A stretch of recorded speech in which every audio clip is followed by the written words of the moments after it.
मुख्यमंत्री ने IT festival में किया जन आधार ई वॉलेट का शुभारंभ। कहा राजस्थान आईटी के क्षेत्र में बन रहा सिरमौर। फसलों के नुकसान का आकलन करने के लिए तेजी से की जा रही गिरदावरी। मुख्यमंत्री ने कहा राज्य सरकार मुश्किल समय में किसानों के साथ।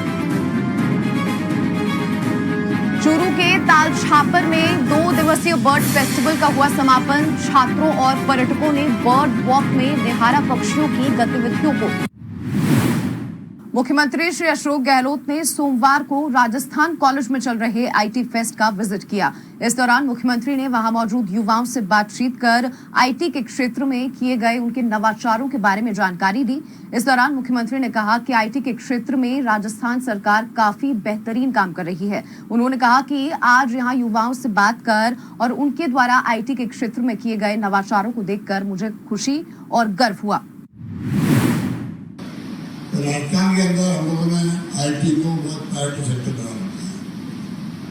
गवर्नेंस हमारी पूरी तरह उसकी तरफ आगे बढ़ती जा रही है।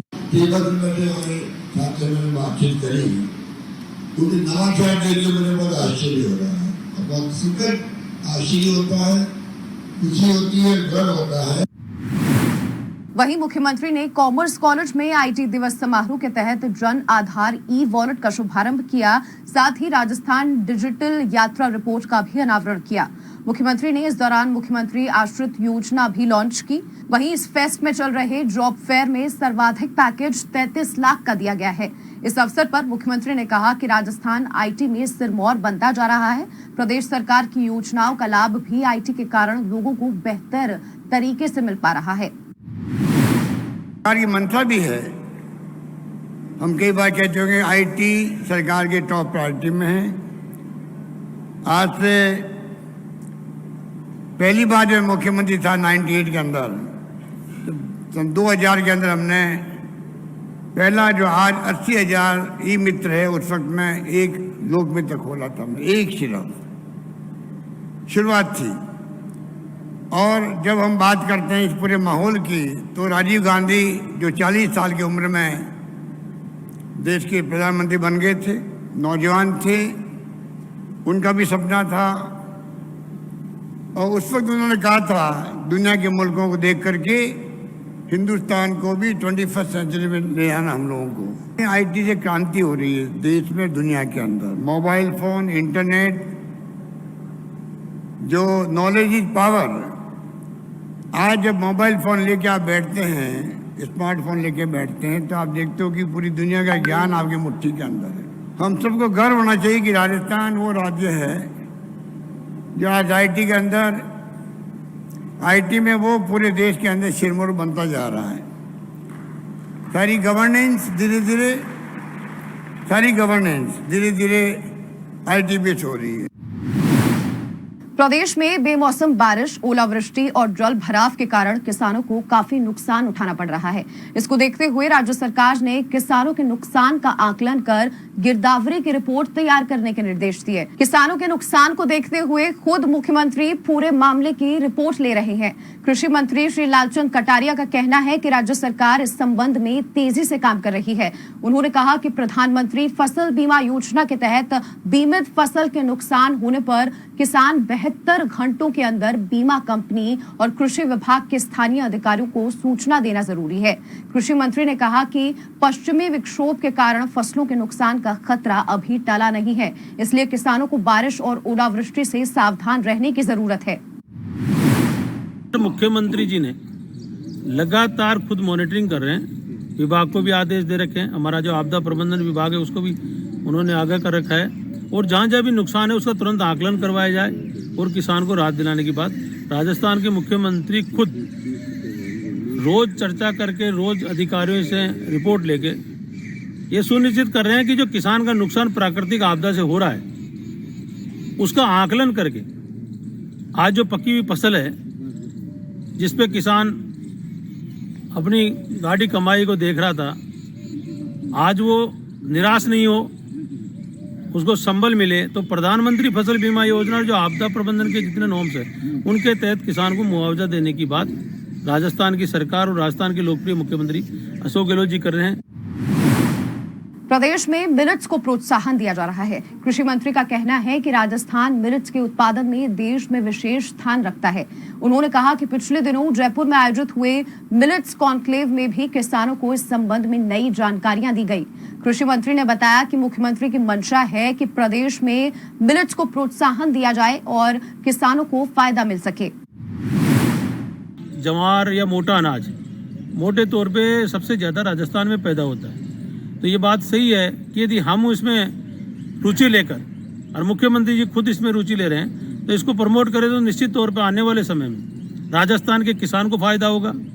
गांव में बैठा हुआ वो ग्रामीण जो खेती बाड़ी के बारे में नई सोच रखता है, आगे बढ़ने की सोच रखता है, और जिस तरह के नवाचार खेती में हो रहे हैं, उससे मिलेट्स को प्रमोट करके आगे बढ़ने में 2 पैसे उसके घर में आएंगे और किसान को मजबूती मिलेगी।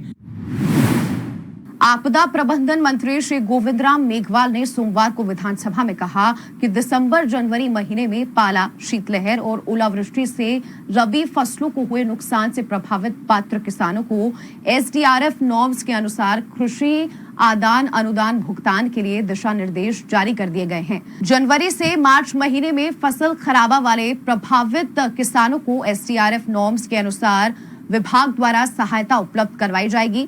उन्होंने कहा कि राज्य सरकार प्रभावित किसानों को अधिक से अधिक राहत देने के लिए विशेष पैकेज देने की मंशा रखती है। इस विशेष पैकेज के संबंध में मंत्रिमंडल की बैठक में चर्चा भी की जाएगी।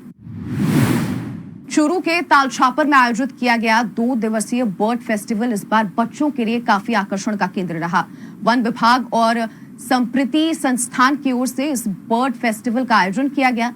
रविवार को सांस्कृतिक कार्यक्रमों के साथ बर्ड फेस्टिवल का समापन हुआ। इस दौरान लाइव पेंटिंग डेमोन्स्ट्रेशन भी किया गया।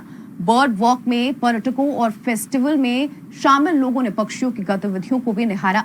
बर्ड फेस्टिवल का मुख्य उद्देश्य लोगों में पक्षियों और एनवायरनमेंट के प्रति रुचि जगाना था। इस बार हमने फर्स्ट टाइम तालछापर में बर्ड फेस्टिवल ऑर्गेनाइज किया है। तालछापर एक छोटी सी सेंचुरी है, लेकिन यहाँ पे 350 से ज़्यादा स्पीशीज ऑफ बर्ड्स आते हैं।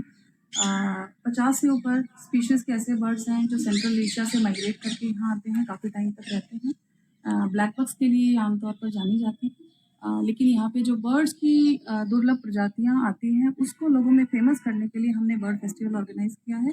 इसमें विभिन्न सेगमेंट्स के लोगों को हमने जोड़ने का प्रयास किया है, specially school and college kids. हर तहसील से हमने स्कूल और कॉलेज के बच्चों को बुलाया है ताकि उनमें एनवायरनमेंट अवेयरनेस एक फैलाई जा सके कि कैसे ग्रासलैंड मैनेज करते हैं, कैसे फूड चेन और एनवायरनमेंट पे इम्पैक्ट पड़ता है इन छोटे छोटे इंसेंटिव्स का। इसमें सेंचुरी विजिट है बच्चों का, लेक्चर हैं, एक्सपर्ट टॉक्स हैं, और यहाँ पे टूरिज्म को बढ़ाने के लिए हमने काफ़ी प्रयास किए हैं। पिछले 2 साल में यहाँ पे 4 से 5 नए होम स्टेज खुले हैं जिससे लोगों को रोज़गार मिल रहा है। टूरिस्ट यहाँ पे आना शुरू हुए हैं और उनको यहाँ की विशेषताएं बताने के लिए हमने एक नेचर गाइड्स की ट्रेनिंग का भी ऑर्गेनाइज किया है ताकि लोकल लोगों को रोज़गार मिले, वो बताएं बाहर से आने वाले लोगों को कि तालछापर की क्या क्या विशेषताएँ हैं। इसके अतिरिक्त हमने एक कल्चरल प्रोग्राम का भी इवेंट ऑर्गेनाइज किया है। ये तालछापर में बर्ड फेस्टिवल का आयोजन किया गया है। इसका उद्देश्य ये है कि तालछापर में जो बर्डिंग एरिया है ये कैसे डेवलप हुआ और कैसे इसको आगे संरक्षित करना है। तालछापर में बर्ड्स बहुत पुराने ज़माने से आ रहे थे और इनकी पहचान करना और इनको महत्व देना और आगे इनका संरक्षण करना, इसलिए ये आयोजित किया गया है। तालछापर में जो बर्ड्स आते हैं वो माइग्रेटरी बर्ड्स और रेजिडेंट बर्ड्स, 2 तरह के बर्ड्स हैं। सारे बर्ड्स की पहचान करना, लोगों को बताना कि इनकी आवश्यकता क्या है। जैसे हम छोटी सी आवश्यकता बताते हैं कि मानव जीवन के लिए इनका महत्व क्या है। मानव जीवन में कई चीज़ें ऐसी हैं जैसे हमारे फ्रूट्स हैं।